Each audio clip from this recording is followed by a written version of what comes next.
Përshëndetje të nderuar shikues, nisim edicioni qendror informativ të orës 20 këtu në Radio Televizionin Ora News, ku si çdo mbrëmje do të keni mundësi të njihni me trejat më të fundit nga vendi, rajoni dhe bota, ndër të tjerat do të ndiqni. LSI mlodhi kryesin për çështjen e maturantëve. Në mbështetje të tyre Meta nxit dialogun mes rinjve dhe Ministrisë së Arsimit për të gjetur zgjidhjen. PS dhe PD mbyllin fushatën për zgjedhjet në Dibër mes dhunës dhe akuzave. Rama premton rrugën e Arbrit, Basha paralajmëron që askush të mos prek votën. Sekuestrohet rreth 4 tonë marijuana në Itali, vjen në pranga në shqiptar. Policia italiane deklaron se droga është transportuar në rrugë detare. Parisi në alarm, arrestohen 3 gra të cilat në drejtimin e Shtetit Islamik kishin planifikuar sulm terrorist në stacionin qendror të trenit. Trondit UEFA, sipas raportit të saj, Skënderbeu ka manipuluar rezultatin për 50 ndeshje, të përfshirë edhe ish-ministri Ridvan Bote dhe drejtues të klubit Korçar. Lëvizja Socialiste për Integrim i kushtoi një mbledhje të posaçme kryesie shqetësimeve të maturantëve në lidhje me procesin e pranimeve në universitete. Kryetari i LSI-s Ilir Meta tha se nxit një proces dialogu mes Ministrisë së Arsimit dhe universiteteve dhe shpreu besimin se duke respektuar frymën e ligjit të arsimit të lartë mund të zgjidhen problemet dhe jo të krijohen ato. Mbledhja e kryesisë së LSI-s ishte kërkuar nga deputeti Akedi Mehmetaj, siç tha në fillim të saj kryetari Ilir Meta. Një ditë më parë ajo u rendit në mbështetje të maturantëve, ndërsa ata ishin duke mbajtur një protestë para kuvendit, pasi mjaft prej tyre nuk rezultonin fitues në degët e preferuara, edhe pse me mesatare të lartë. Lëvizja Socialiste për Integrim mbetet e angazhuar për një zgjidhje të drejtë brenda kornizave të ligjit për arsimin e lartë të shqetësimeve të maturantëve për pranimet në universitete. Partia drejtuar nga Ilir Meta i kushtoi kësaj çështje të nxehtë një mbledhje të posaçme të kryesisë pas kërkesës së deputetes Keti Mehmetaj.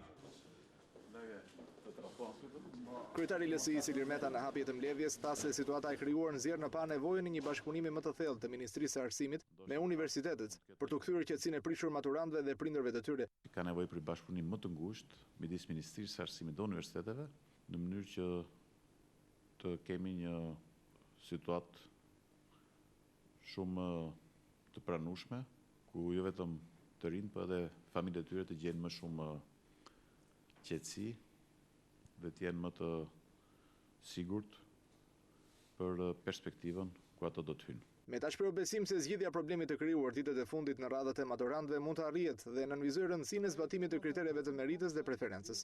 Kryetari i LSI-s tha se partia e tij edhe gjatë diskutimit të reformës në arsim ka patur vërejtje për çështje të caktuara. Është një fakt që grupi ynë parlamentar ka ngritur shqetësimet dhe rëndësinë e ndjekjes së zbatimit të ligjit për të arritur qëllimet pozitive që kishte ky ligj. Dhe ne kemi besim që edhe pa bërë ndryshime në ligj, mund të ketë zgjidhje shumë të mira që pikërisht të respektojnë 3 parimet kryesore të meritës, të preferencës dhe të transparencës. Të njëjtën përmes deputetes Keti Mehmetaj, LSI u rendit në mbështetje të maturantëve, në një kohë kur në parlament kryeministri dhe përfaqësues të qeverisë po mbronin reformën në arsim dhe po garantonin të rinj protestues dhe më gjërë se procesi do të përmbyllet me sukses. Kryeministri siguroi sot nga Dibra të gjithë maturantët se askush nuk do të privohet nga e drejta për studimet e mëtejshme. Kreu i qeverisë sqaroi se në raundin e dytë do të bëhet plotësimi i vendeve që do të lirohen nga maturantët ekselent, të cilët rezultojnë se kanë fituar të gjitha degët ku kanë konkuruar, nga të cilët do të duhet të zgjedhin vetëm njërin prej tyre. Kryeministri bëri thirrje të gjithë nxënësve se rruga për në universitet kalon nga biblioteka dhe jo nga pikat e basteve. Debati zhvilluar ditët e fundit dhe protestat e nxënësve maturant për sistemin e pranimit në universitete ka marrë vëmendjen e kryeministit Rama dhe gjatë fjalimit të tij në takimin përmbyllës të fushatës elektorale të Aleancës së Majt në Dibër. Shefi i qeverisë solli rastin e një vajze nga Dibra, e cila është një nga 55 maturantet më të mira që i ka fituar të gjitha degët ku ka konkuruar, por duhet të zgjedhë vetëm një, ndërsa 7 degët e tjera do të jenë të lira, duke i siguruar maturantëve të tjerë mundësinë e vazhdimit të shkollimit të tyre në universitet. Me që erdhëm të arsimi, dua të falenderoj këtu një vajzë që zgjodha ndër 55 fitus të raundit parë të hyrjes në universitet, të cilët janë të gjithë nga Dibra. Ajo është Jonida Spahiu. Ka fituar në 8 degë dhe vetëm nga Dibra janë 16 vajza dhe djemë që janë fitues tani në fakultetin juridik.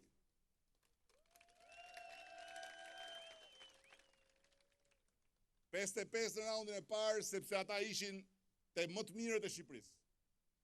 Janë 407 që kanë aplikuar. Tani Jonida ka fituar 8 deg. Do shkoj vetëm të njëra. 7 deg të tjera, ajo do t'i liroj vendin atyre që vinë më pas.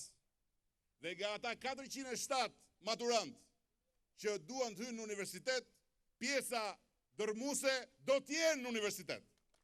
Ne vum mesatarët, sepse Partia Demokratike kriterin e kishte sa më shumë ngelsa me diplom, aq më shumë vota për PD-n. Sa më shumë vajza dhe djem, bashkë me prindërit e tyre, të shpërblyer me drejt për mundin, sakrificat, investimin e tyre, aq më shumë nesër vajza dhe djem që da kuptojnë se rruga drejt universitetit nuk kalon nga pika e basteve, po kalon nga biblioteka. Kreu i qeverisë tha se sa më shumë mbështetje t'u jepet nxënësve më të mirë, aq më e mirë do të jetë Shqipëria nesër. Gati gjysma e maturantëve kanë zgjedhur të aplikojnë për të studiuar në Fakultetin e Drejtësisë. Nga 27.000 aplikime, afro 12.000 i takojnë juridikut, por mundësinë për të ulur në auditoret e këtyre fakulteteve kanë vetëm 2.500 student, pasi kaq është numri i kuotave për këtë vit akademik. Përzgjedhja e degëve të studimit është një zgjedhje individuale bazuar në prirjet dhe dëshirat e maturantëve, por këtë vit për Fakultetin Juridik duket se ka ndikuar e gjithë diskutimi për reformimin e sistemit të drejtësisë. Drejtësia renditet një ndër programet më të preferuara të maturantëve dhe gati gjysma e tyre kanë aplikuar për juridik. Nga 27.000 aplikime në universitetet publike dhe jo publike, afro 12.000 prej tyre i përkasin fakulteteve të drejtësisë. Por nga kjo dyndje, vetëm 2.500 kanë mundësi të ulen në auditore për shkak të kuotave të vendosura nga universitetet.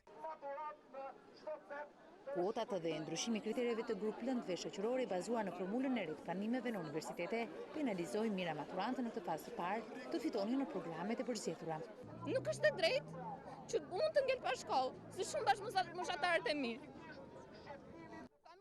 Degët e studimit janë një përzgjedhje individuale maturantëve, por duket se këtë vit shumë prej tyre lidhin me reformimin e sistemit të drejtësisë, duke e parë figurën e juristit pas këtij procesi më të vlerësuar.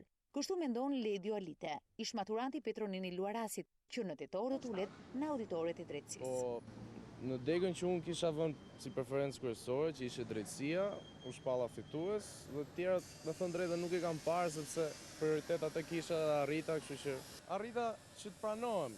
Domethënë, kjo ideja e jo mesatare e lartë për mendimin tim nuk ka aq shumë rëndësi se sa kur ti orientohesh. Dhe mendoj që është një degë që edhe me reformën që ka ardhur do të vlerësohet dhe shumë juristë do të ndihen të denjë për profesionin e tyre, ndryshe nga që është parë deri më sot, mendoj unë. Për Geaca Ushollin, një tjetër maturante me notat larta, por e penalizuar në këtë fazë të parë të shpalljes së fituesve, për shkak të zgjerimit të pikëve të lëndëve me zgjedhje, drejtësia do të jetë më e mirë me brezin e ri të studentëve. Preferenca ime e para ishte drejtësia. Po, juridiku. Edhe preferoj sepse pavarësisht formimit përgjithshëm, unë mendoj se jam shumë e aftë për në të ardhmen për të bërë një personazh i drejtësisë. Zgjedhja ime është forcuar më shumë edhe për shkak të reformimit. Kam shumë dëshirë që të marr pjesë në debate, në argumenta. Më pëlqen shumë që të shoh që shteti im po përmirësohet në shumë aspekte, sidomos në të drejtësisë. Edhe mezi po pres, nëse fitoja deg, mezi po pres që të jem edhe unë pjesë e përmirësimit të shtetit tim. Të gjithë ata maturantë që kanë shpallur fitues do të nisin regjistrimet në institucionet e arsimit të lartë, ndërsa faza e dytë nis pas 20 shtatorit, ku pritet të shpallet lista tjetër e fituesve.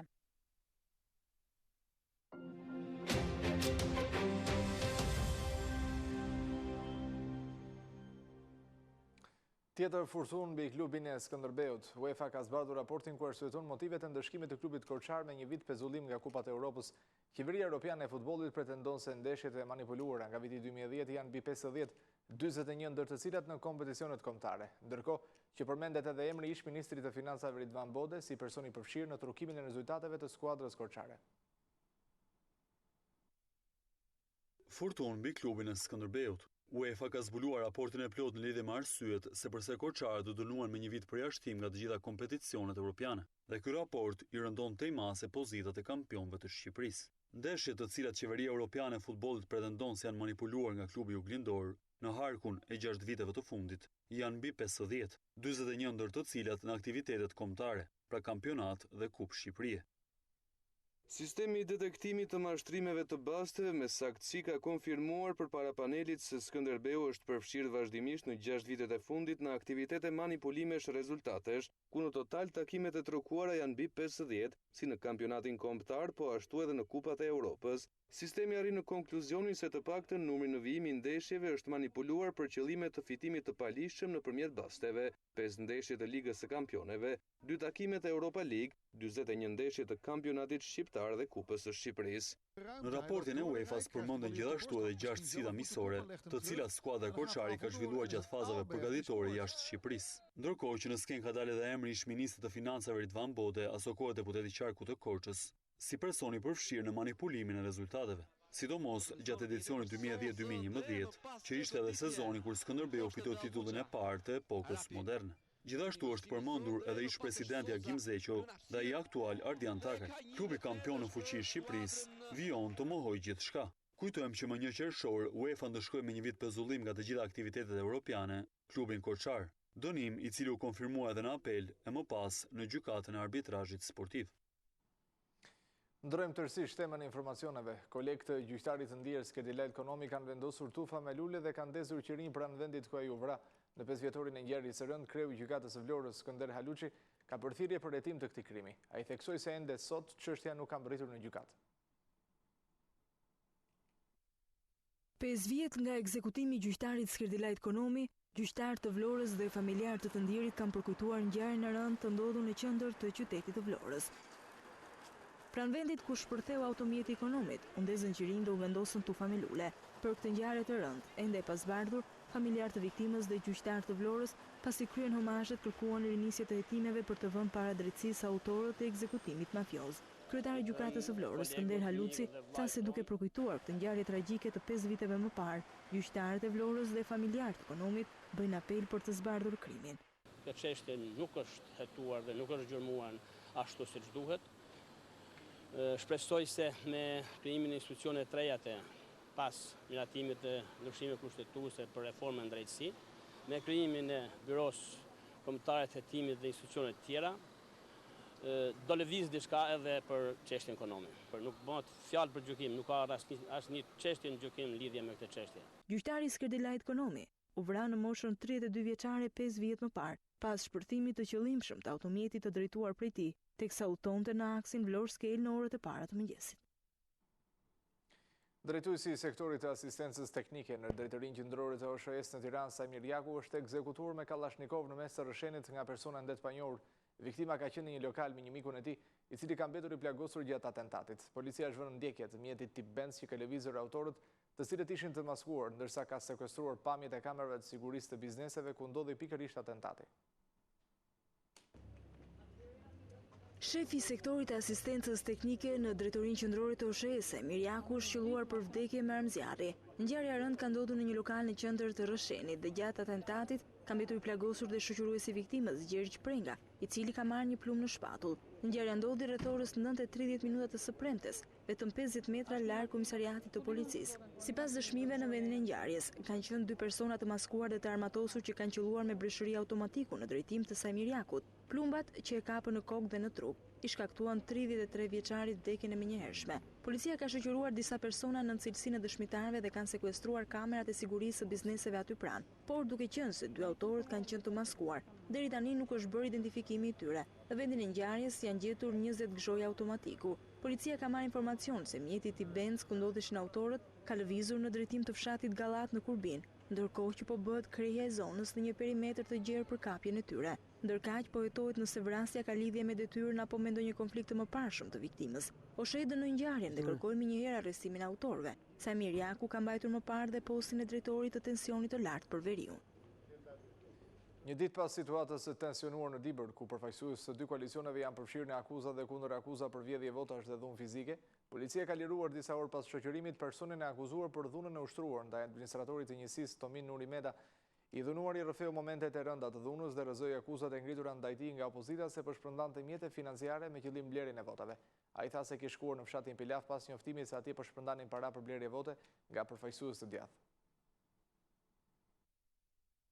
Është lënë i lirë vetëm pak orë pas arrestimit një nga autorët e dyshuar për dhunën ndaj administratorit të njësisë Tomin Nuri Meda. Burime nga policia bujnë me dije se 43 vjeçari Qazim Muda është lënë i lirë në mesditë, ndërsa vazhdon të jetë në kërkim personi i 34 vjeçari Dritan Selishta. Vetë 58 vjeçari dhunuar tregoi për Ora News versionin e tij për ngjarjen. Ai mohon akuzat e Partisë Demokratike se po shpërndante lek për votat. Sipas tij, kreu i Partisë Socialiste e kishte sinjalizuar se në fshatin Pilaf, një grup njerëzish të Partisë Demokratike po shpërndanin lek dhe i kishte kërkuar ta verifikonte vetë, si dhe të njoftonte policin. Erdhë Tan Selishta me një grup rreth 30 vetësh. Edhe nuk kam pa gjë tjetër, veç kam pa Tanin ku më ka godit kesiri i majt, mbi 3-4 herë, se më ka pënduar të tjertë, edhe urrëzum për toke. Në momenti ku urrëzum për toke, se urrëzum nga turma. Edhe në këtë moment më ka kafshu gishtin e kam shumë keq. Sipas administratorit të dhunuar, në zonë kanë mbërritur eksponent të PD-s nga Shkodra e Tropoja. Ka qenë edhe ai Agron Kuliqi, edhe ai ka ardhur me këto. Edhe më tepër kanë qenë njerëz nga jashtë rrethi, nuk kanë qenë gjithë Dibran. Kanë qenë jashtë rrethi, pothuajse mbi 20 vet kanë qenë Shkodran, Tropojan, nuk e di nga kanë qenë. Një natë më parë, Partia Demokratike denoncoi disa raste të zyrtarëve të mazhorancës, që sipas saj po shpërndanin para në këmbim të votës. Sipas Partisë Demokratike, Nuri Meda ishte një prej tyre. Ndërkohë, në lidhje me ngjarjen, prokuroria ka nisur me një arhetimet. Burime nga organi i akuzës kanë bërë me dije se prokurorët kanë shkuar në vend ngjarje duke kryer veprimet e nevojshme, ndërsa ka nisur marrja në pyetje e dëshmitarëve. Alianca për Shqipërinë Europiane mbylli me një miting fushatën në mbështetje të kandidatit Muharrem Rama për zgjedhjet e pjesëshme në Bashkinë e Dibrës. Kryeministri Edi Rama, përkrah kryetarit të grupit socialist Gramon Zruçi, e vlerësuan doktor Ramën si përfaqësues së denjtë të qytetarëve Dibran. Kryeministri premtoi Dibranëve sërish ndërtimin e rrugës së Arbrit, si dhe dënoi dhunën e ushtruar ndaj një administratori njësie bashkiake.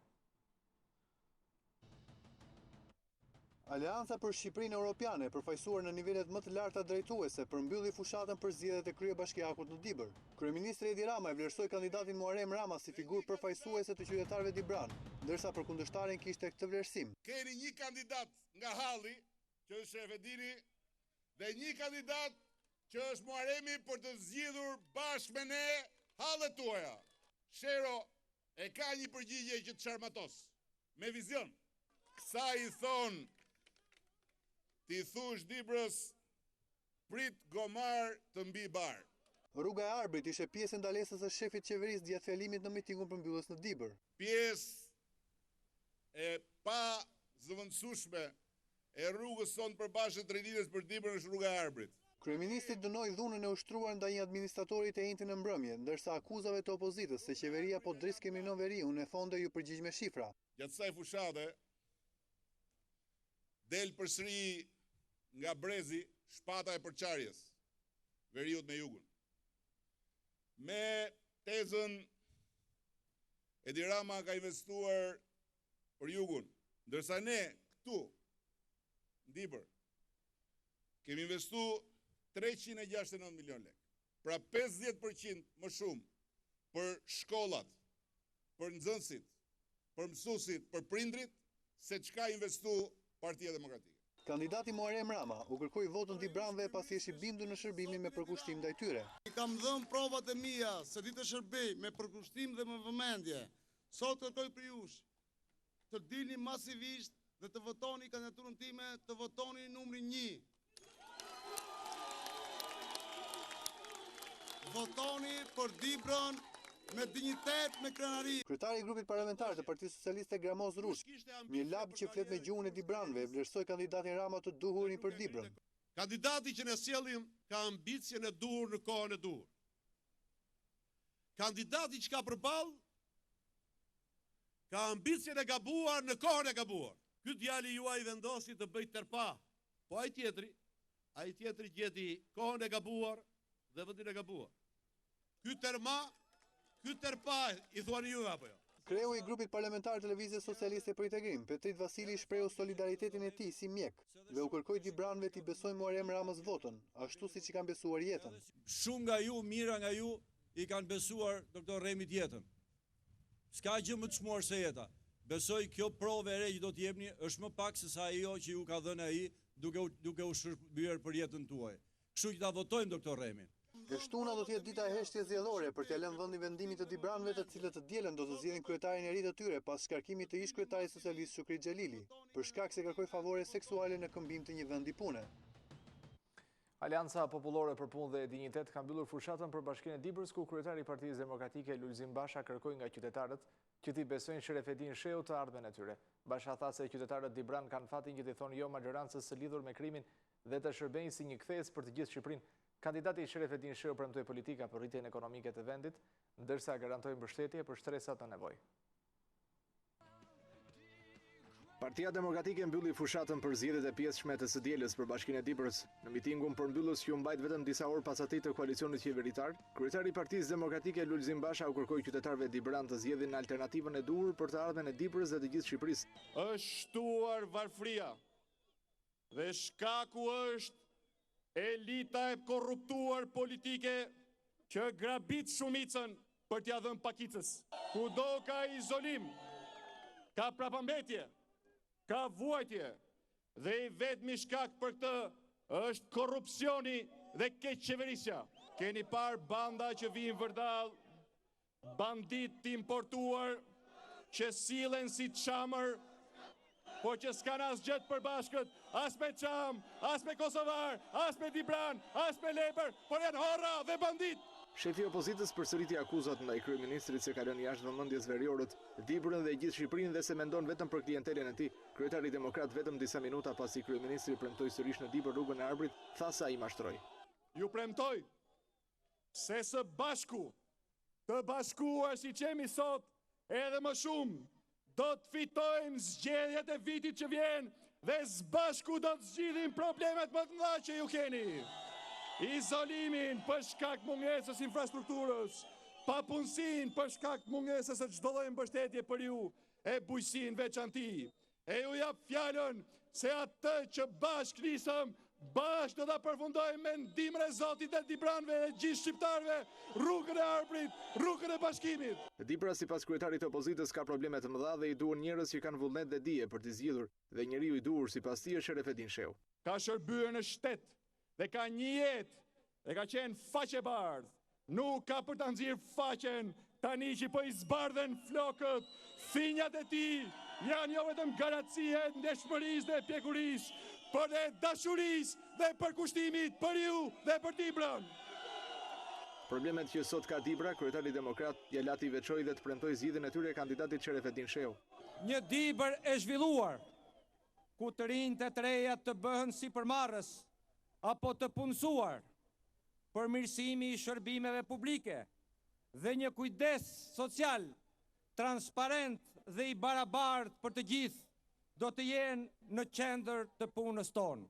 Në përfundim të mitingut përmbyllës, kryetari i opozitës Lulzim Basha kishte një mesazh edhe për ata që cilësoi horra të kryeministrit Edi Rama. Mos guxoni të prekni një vot vetme, mos fusni duart në vullnetin e sovranit, se do t'jetë një përgjegjësi që nuk do t'ju ambajnë dot gjunjët. Në mitingun përmbyllës të opozitës në Dibër ishin edhe aleatët opozitar, por edhe disa prej ish socialistëve të zhgënjur që u bashkuan 3 ditë më parë Partisë Demokratike.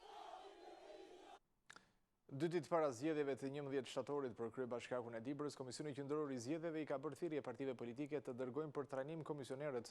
Kryetari i KQZ-s Lefteri Luzi tha se deri dje interesi i komisionerëve politik për të trajnuar është shumë i vogël. Luzi ftoi dhe organizatat që të regjistrojnë pranë Komisionit Qendror të Zgjedhjeve vëzhguesit për procesin e numërimit të votave për kryebashkiakun e Dibrës.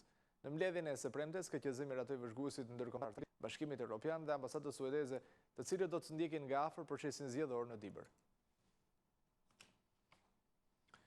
Koalicioni i vëzhguesve vendor bëri publik raportin e ndërmjetëm me gjetjet dhe problematikat që ka hasur deri tani procesi zgjedhor i pjesëshëm në Bashkinë e Dibrës. Sipas koalicionit, problemet kryesore janë paqartësia e financimeve të partive, mos trajnimi i komisionerëve, mbështetja e hapur e qeverisë vetëm për njërin kandidat dhe angazhimi i kontingjentëve për mbrojtjen e votës, i cili i sjell këtij procesi një tension të panevojshëm. Koalicioni shprehu shqetësimin gjithashtu për organin e prokurorisë dhe policin, të cilët nuk janë vënë në lëvizje për zbardhjen e denoncimeve për korrupsion apo blerje vote.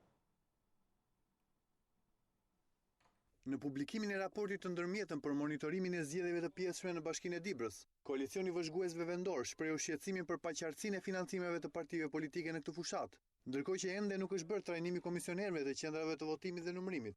Gjithashtu koalicioni vëren se pavarësisht akuzave për korrupsion dhe blerje vote, as prokuroria dhe as policia nuk janë vënë në lëvizje për të zbardhur këto akuza.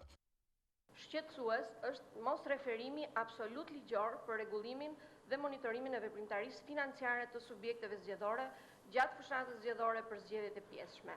Problem ngelet emërimi, ndrimi dhe trajnimi i komisionerëve të qendrave të votimit dhe atyre të grupeve të numërimit të votave. Përpos akuzave të shumta në daljet publike të aktorëve politik dhe dëshmive në ligjërimin publik, nuk ka asnjë reagim zyrtar prej institucioneve përgjegjëse si prokuroria e përgjithshme apo dhe policia e shtetit. Koalicioni Vëzhguesve Vendor vlerësoi gjithashtu se mbështetja e hapur e qeverisë vetëm për njërin kandidat, si dhe angazhimet e kontingjentëve për mbrojtjen e votës, janë veprime që tensionojnë dhe dëmtojnë klimën zgjedhore.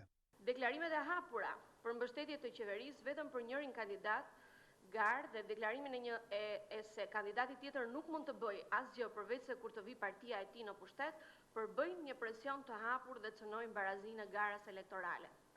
Angazhimi dhe shpallja publike e përdorimit të strukturave të posaçme në mbrojtje të votës, pavarësisht arsyeve të servirura, shkakton një rritje artificiale të tensionit. Koalicioni Vëzhguesve Vendor falëndimës nga Ambasada Federale e Gjermanisë do të sigurojë një monitorim të plotë të zgjedhjeve në Dibër, me 15 vëzhgues afatgjat dhe 73 vëzhgues afatshkurtër. Ministri i Transportit dhe Infrastrukturës Sokol Dervisha është zhbetuar para presidentit Bujar Nishani, duke marrë kështu zyrtarisht detyrën. Në ceremoninë e zhvilluar në presidencë, Dervisha i shoqëroi nga zëvendës kryeministri Niko Peleshi. Një ditë më parë Kuvendi miratoi dje me 73 vota pro dekretin e presidentit që emëron Sokol Dervisha në postin e ministrit të ri të transportit dhe infrastrukturës. Dervisha i zëvendëson në këtë post Edmond Haxhinasun, i cili dha dorëheqjen nga posti i ministrit të transporteve më datën 2 shtator, ku si ai largohet për të fokusuar më shumë në strukturat e LSI-s. Para marrjes së kësaj detyre, ai ka qenë sekretari i përgjithshëm i Kuvendit të Shqipërisë.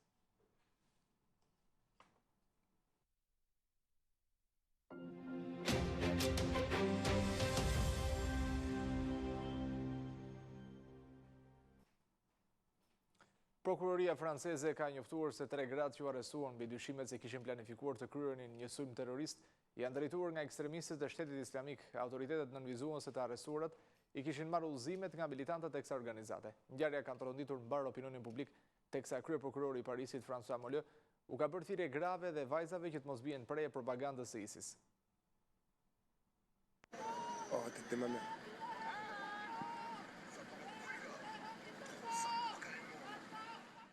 Tre gratë që u arrestuan pasi kishin planifikuar që të organizonin një sulm terrorist në Paris ishin udhëzuar për ta bërë një gjë të tillë nga ekstremistët e Shtetit Islamik. Është ky lajm i tronditës që përcillet nga prokurorët francezë, të cilët njoftuan se të arrestuarat kishin si synim të përçonin një mesazh. Ata nënvizuan se qëllimi i të dyshuarave ishte që t'u bënin një thirrje grave për t'u kthyer në luftëtarët e ISIS. Komunikata e prokurorisë ka shokuar mbar opinionin publik në Francë në kushtet kur përgjatë viteve të fundit vendi është goditur shpeshherë nga sulme terroriste. Autoritetet mundën që të arrestonin më herët 3 gratë pasi në një makinë që ishte pronë njerëz prej tyre u gjetën 7 bombula gazi ku 6 ishin të mbushura.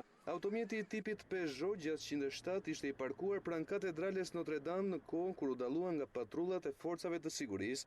Ende nuk dihet identiteti i grave të arrestuara, por njoftohet se ato janë të moshave 19, 23 dhe 39 vjeçare. E arrestuara 19 vjeçare mësohet ta ketë thënë hapur për balletuesve se i kishte premtuar besnikërisht Shtetit Islamik. Gjatë operacionit për arrestimin e grave, një prej tyre u qellua dhe mbeti e plagosur. Autoritetet aktualisht po hetojnë për të zbuluar lidhjet e të dyshuarave me ekstremistët. Në komunikatën e mbajtur për mediat, kryeprokurori i Parisit François Mollet u shpreh se ISIS ka nisur që të rekrutojë edhe gra për të kryer sulme terroriste. Ai lëshoi një mesazh për gratë dhe vajzat duke u bërë thirrje që të mos bien pre propagandës së ekstremistëve. Aktualisht Franca avion të mbetet në masë të rrepta sigurie, teksa pas sulmit në Nice, parlamenti vendosi të zgjaste gjendjen e jashtëzakonshme deri në fillim të vitit të ardhshëm. 3 tonë 800 kg marijuane sekuestruar dhe 11 persona të arrestuar, me secilëve 9 shqiptarë dhe 2 italianë, është bilanci i 2 operacioneve të kryera gjatë mëngjesit të sotëm në rajonin e Puljas në Itali. Operacioni i parë policor është zhvilluar në afërsitë të komunës Gjorgji Lorio në provincën e Leqes, ku brenda një ndërtese të braktisur janë sekuestruar 2 ton e 720 kg marijuan. Gjatë këtij operacioni janë arrestuar 6 persona, 4 shqiptarë dhe 2 italian. Operacioni i dytë policor është kryer pas një kontrolli rrugor në afërsi të komunës së Qeranos, në provincën e Brindizit. Në një automjet të tipit Fiat Iveco janë sekuestruar 1 ton e 200 kg marijuan dhe janë arrestuar 2 shqiptarët që po udhtonin me të. 3 shtetas të tjerë shqiptar janë arrestuar në një automjet të tipit Yaris që po shoqëronte automjetin Fiat Iveco me ngarkesën e drogës. Sipas hetimeve të para, thasët ku ishte droga ishin të lagur dhe të mbushur me rër, fakt që lë dyshimin e transportimit të saj përmes detit dhe vetëm pak orë para sekuestrimit nga policia italiane.